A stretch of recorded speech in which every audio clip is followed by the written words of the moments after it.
गुरुभ्यो नमः। प्रातस्मरणस्तोत्रः।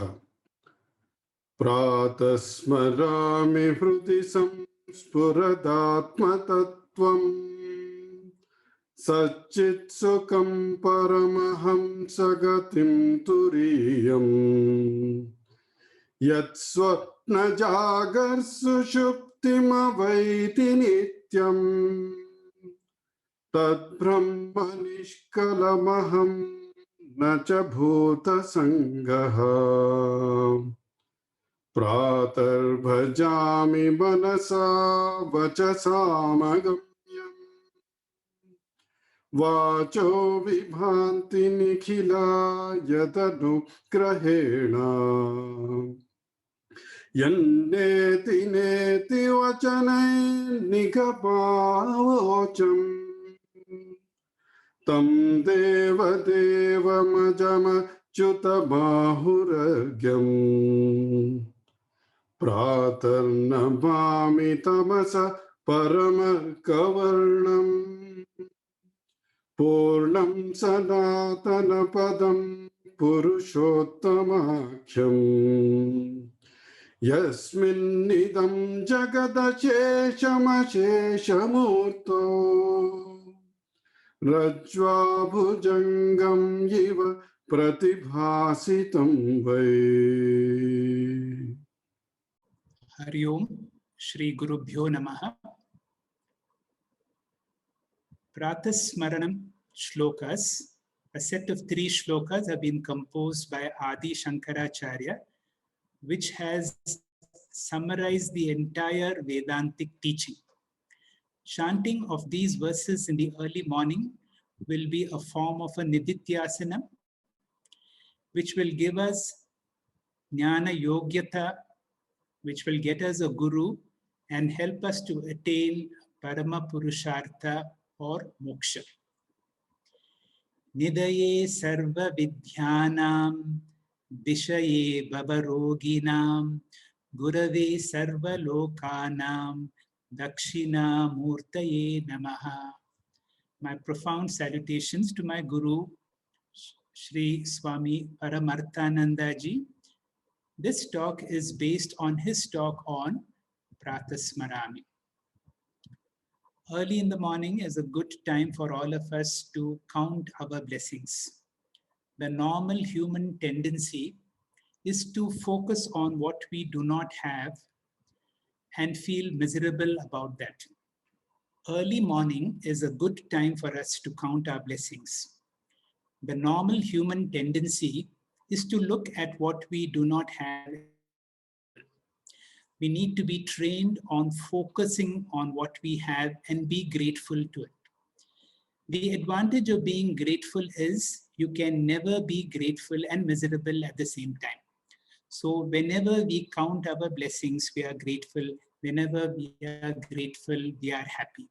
I will share a poem for you. It goes like this. I have never made a fortune and it is probably too late now, but I don't worry about that much. I'm happy anyhow. And as I go along life's ways, I'm reaping better than I sowed. I'm drinking from my saucer cause my cup has overflowed. There are 2 fundamental laws of Vedanta. If these 2 laws are understood, the foundation of Vedanta becomes very clear. The first fundamental law of Vedanta is I, the real me, is someone other than whatever I experience. This is also called Drik Drishya Viveka. I am the experiencer, the observer, the Sakshi Drik, also called Atma. Whatever I experience is not me, Anatma.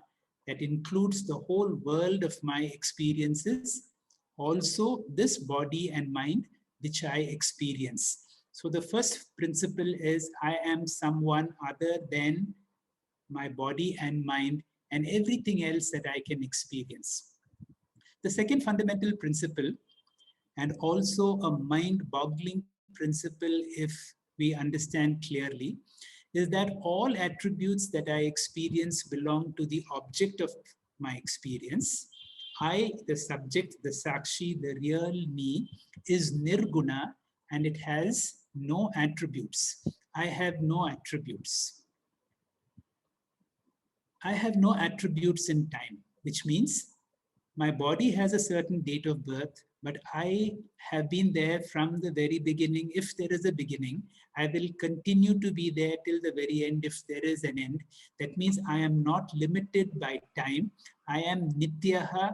I am there for all time. And if I understand this, the definition of Sat is that which is present in all three periods of time. So by this understanding, by this second principle of Vedanta, I declare that I am Sat, not limited by time, which is in the Bhagavad Gita or the Upanishadic verse, Na jayate mriyate va, nayam bhutva bhavita va, na bhuyaha ajaha nityaha sashvataha puranaha. So these are my, if I can call, qualities. The second is, my body is located here, but the real me, the Sakshi, the witnessing principle is all pervading. It is not limited by space. When I'm not limited by space, I am Sarvagataha. I am everywhere. I am space-like, all pervading. This gives me an experience of my limitlessness, of my Purnatvam. And these two principles alone can bring us an understanding of Anantatvam or Ananda. When do I experience dukkha or sorrow? Whenever there is limitation in time, limitation in space, limitation in object. When I understand through this fundamental principle that I have no limitation in time, I'll have no limitation in space, I experience, I know my Anantatvam, and therefore I am Ananda. This me is that consciousness principle. So the real me is Sat Chit Ananta. I will explain the last line of the first verse of Pratasmarami. Tad Brahma Nishkalam Nacha Bhuta Sangaha. That means Nacha Bhuta Sangaha means I'm not a combination of all these elements. My body is a combination of all these elements. So the last line says, I am not this body. If I am not this body, then who am I? Tad Brahma Nishkalam Aham. The word Ham means to kill. Hananam means to kill. Aham means that which cannot be killed.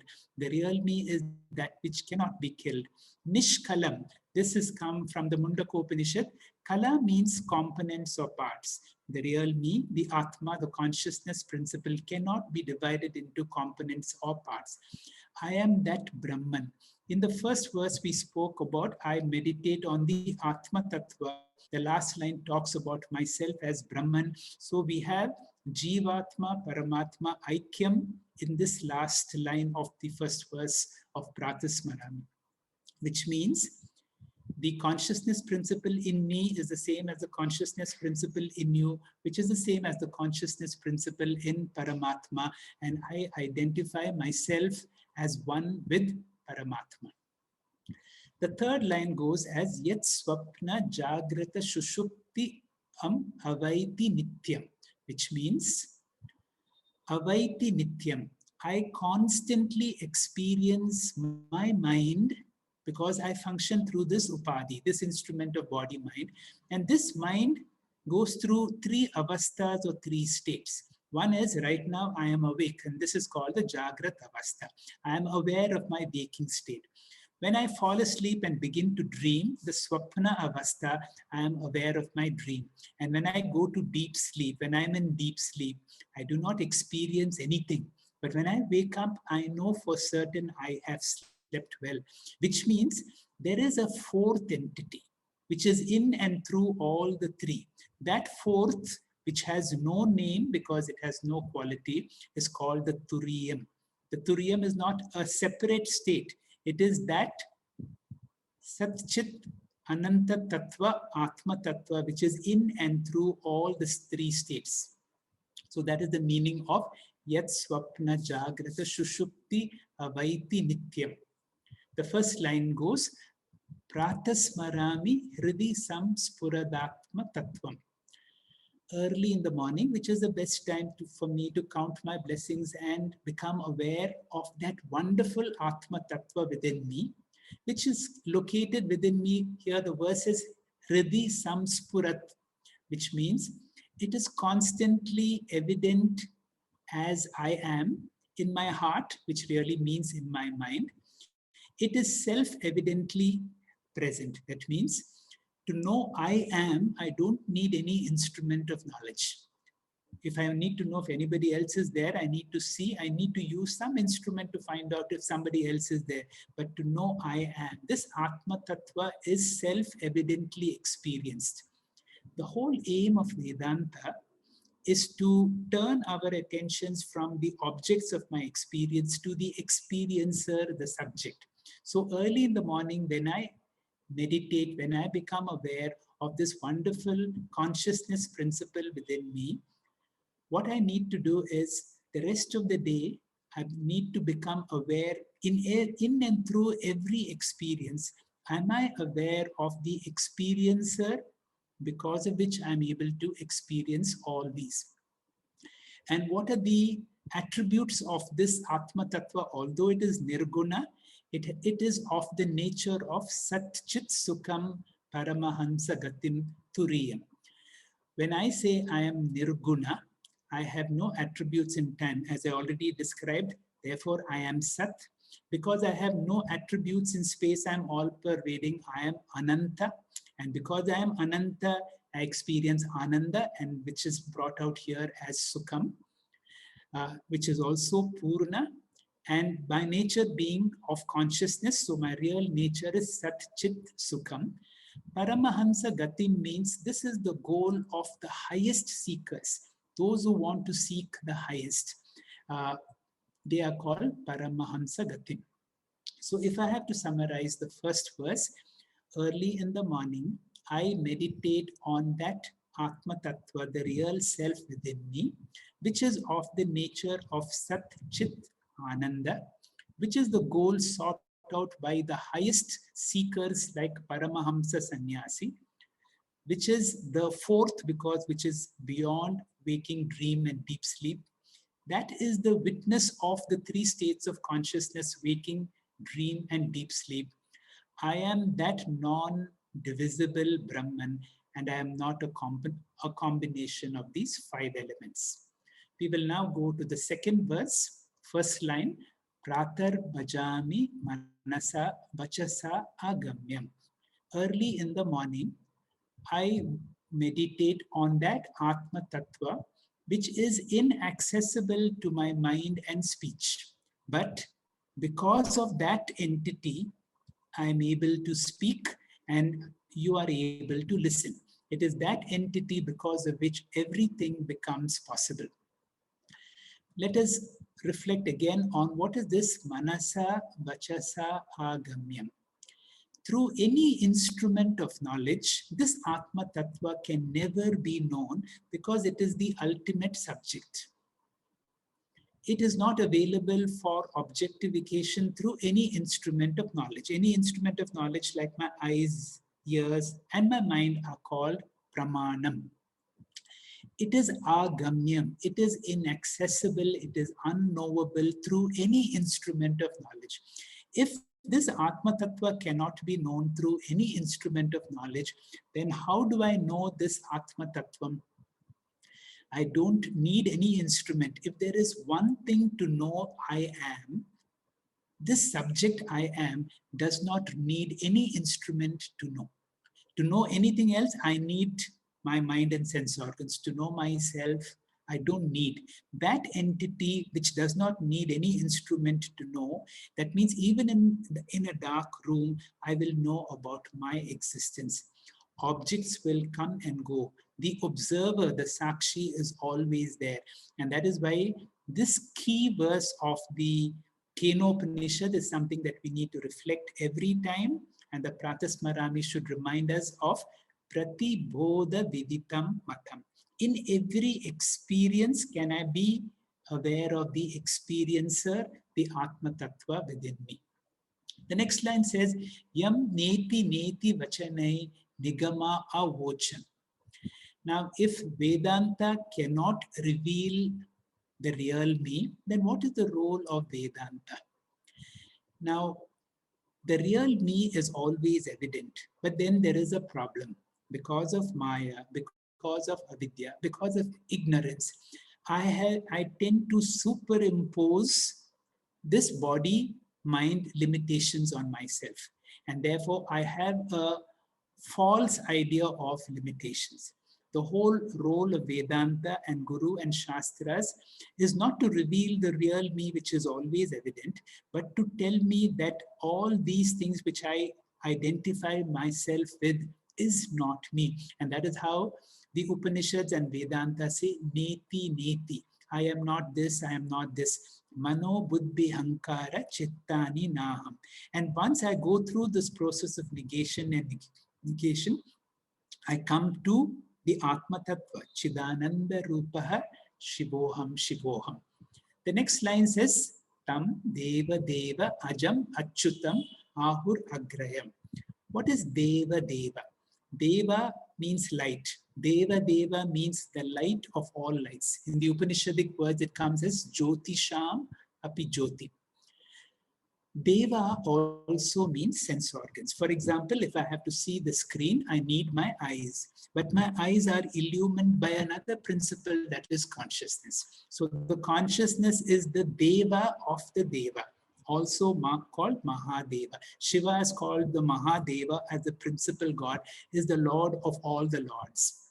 So Atma is also referred as Deva Deva. And this Deva Deva is Ajam, it is unborn. Achyutam, it does not undergo any fall or decay. It is Agriyam, which is the Adhishtanam or the cause of everything. With that, we have completed the second verse, which is a little more difficult to understand. I will recap the important aspects. Early in the morning, I become aware of that Atma Tattva, which is inaccessible to my mind and speech, but I know that my speech is possible because of that Atma Tattva, and which is referred in the Vedas as Deva Deva, which is the light of all lights, which is unborn, which undergoes no modification, and which the Upanishads refer to as Neti Neti, none of these. It removes all the attributes that I am. We finally come to the last verse. The last verse is Pratar Namami Tamasaha Param Arkhavarnam. Early in the morning, I meditate on this Atma Tattva, which is Arkhavarnam, which is comparable to the sun, and which is Tamasaha Param, which is beyond darkness. Param here means beyond. If Atma is everywhere, you cannot have something spatially beyond the everywhere Atma. So we need to understand the word Param as unaffected, asanga.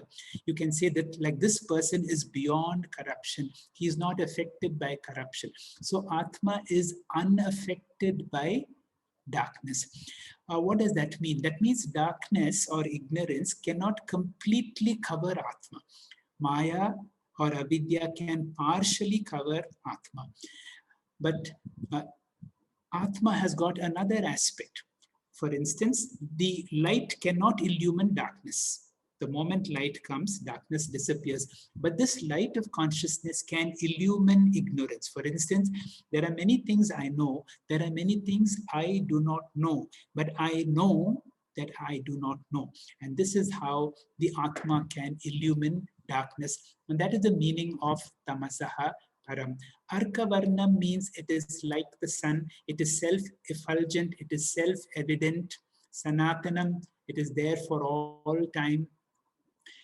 It is a permanent goal. It is Purnam. It is complete. And then there is this beautiful word, Purushottam.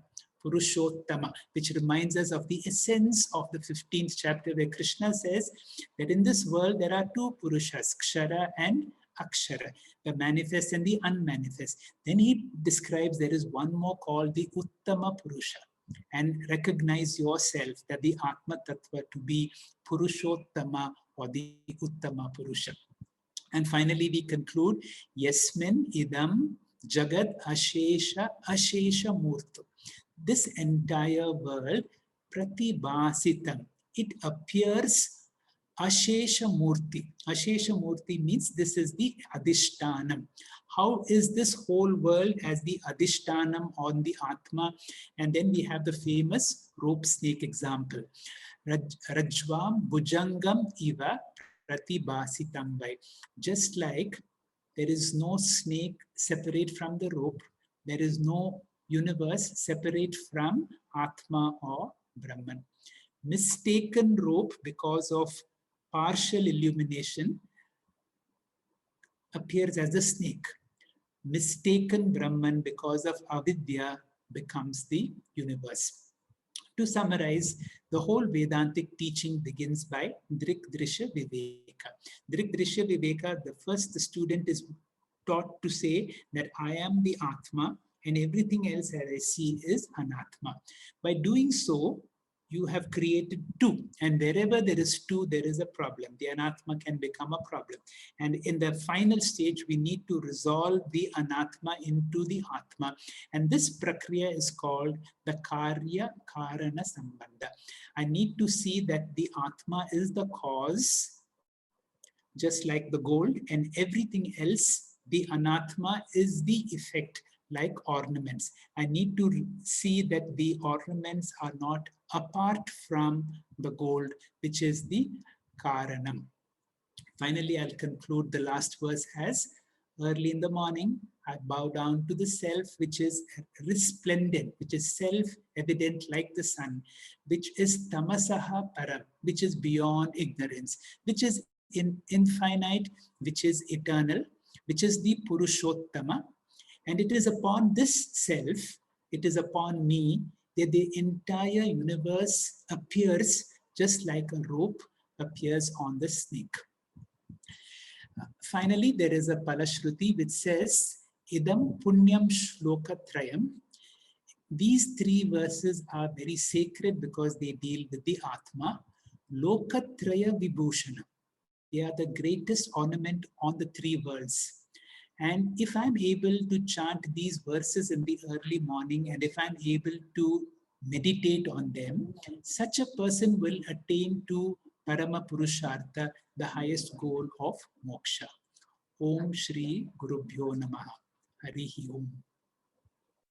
Pratasmarami hrudi samspuradatmatattvam Satchit Sukham Paramaham Sagatim Turiyam Yat Swapna Jagar Sushuptim Avaiti Nityam Tat Brahmanishkalamaham Nacha Bhuta Sanghaha Pratar Bhajami Banasa Vachasagamyam Vacho Vibhanti Nikhila Yatadu Grahena Yanneti Neti Vachanai Nikamaocham Tam Deva Deva Majama Chuta Mahuragyam Pratar Nabami Tamasa Paramarkavarnam Purnam Sanatana Padam Purushottamākhyam Yasmin Nidam Jagadasheshamasheshamurto Rajvam Bhujangam Iva Pratibhasitam Vai Shlokatrayamidam Punyam Lokatraya Vibhushanam Pratah Kale Pathen Nityam Sagacche Parabam Padam Sagacche Parabam Padam